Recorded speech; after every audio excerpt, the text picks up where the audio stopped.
Wala mga lods. So, ayun na nga, nung nakaraan araw, ay nanakawan ako ng scooter. Oh my God. Nanakaw sa akin yung scooter ko na pinakauna kong scooter. Yung 2020 ko pa siya nabili mga lods. So, 4 years na siya. Lagpas 4 na taon na siya. Magandang investment kasi ang scooter mga lods. Kasi hindi mo na kailangan pang bumili ng bono o yung tarjeta na ginagamit mong pantap sa bus, sa metro. Kapag lalo na pag malapit lang yung trabaho mo at bahay mo, mas madali kang makakapunta.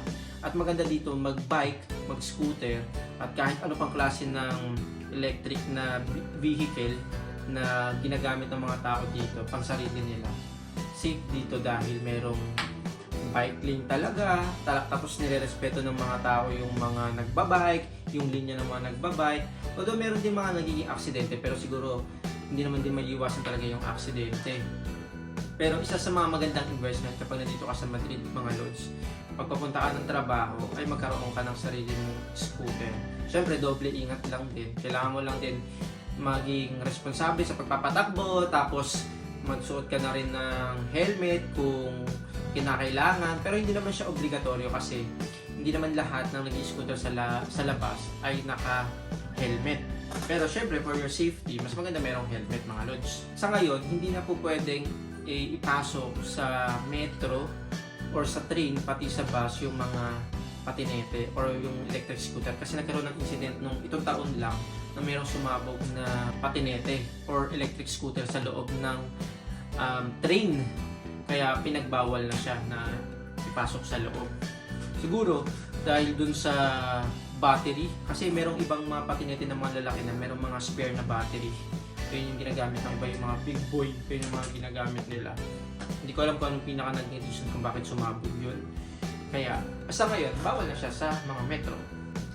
Tsaka laking tipid din kasi kapag mag-scooter ka lang, tsaka mas mabilis, hindi ka na maghihintay ng bus. Ang bayad kasi sa bono, ngayon naka-promo pa rin yung bono eh, yung pinaka transportation card. Kapag 10 rides or 10 biyahes na tinatawag, nasa 6 euro na lang plus something on algo. Dati mas mahal yun. Dati nagbabayad kami ng 50 euro or plus, 53 euro nga ata yun. Dati, para sa loob ng isang buong buwan, unlimited na yun na rides. Pero ngayon, mas mura na lang ata. Mula nung nagkaroon ng pandemic, mas naging mura na yung bayad sa mga bono o yung transportation card.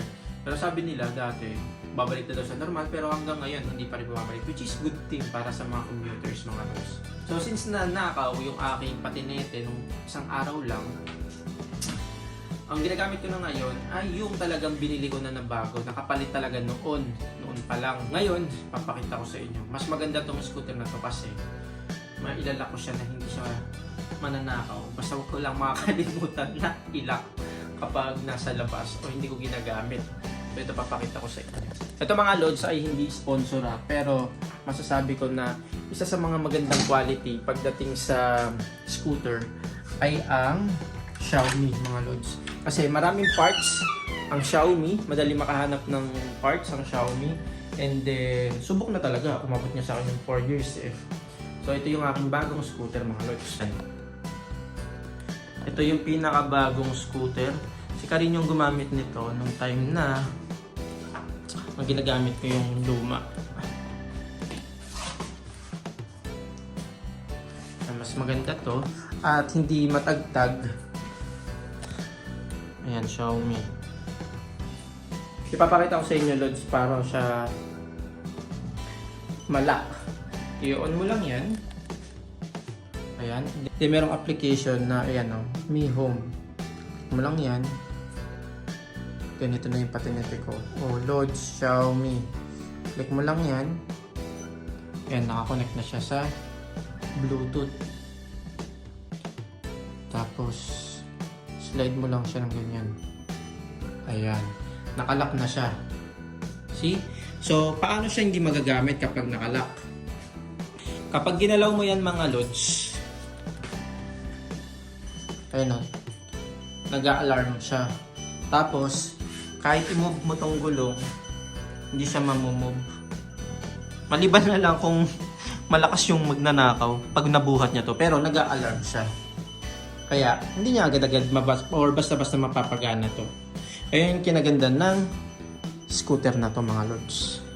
Maganda naman siyang investment kasi imbes na bayad ka ng bayad ng bono everyday, tapos naghihintay ka pa ng matagal sa bus, dire-diretso na, mas mabilis pa. Basta, doble ingat lang mga lods. Meron din naman mga kung pwede mo siyang i-finance sa El Corte o di kaya sa mga network provider katulad ng Justel, kung pwede kayo makakuha doon ng mura per month lang, tapos walang interest.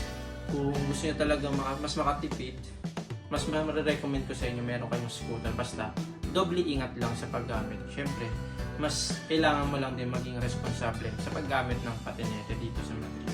Ito nga pala, merong mga ang takaw sita ng mga pulis ng mga patinete is yung mga malalaking patinete or malalaking scooter na merong malalaki or merong mga extra na extra battery. Ayun yung nakadalasan nakikita ko na hinaharang ng mga pulis dito sa Madrid. Pero yung mga ganyang regular lang, yung merong 25 km per hour yung takbo, usually hindi yan takaw uli. Yung iba kasi ini-speed up nila ina-adjust nila or i-customize nila yung bilis. Ayun yung talagang para maging mas mabilis. Ayun yung takaw uli mga lods. Kaya kapag gagamit ka ng patinete, gusto mo huwag mo masyadong mabilis, huwag mo nang ipa-level up yung bilis niya. So thank you for watching mga lods, hanggang sa susunod ulit na video. Hasta luego mga lods. Ciao!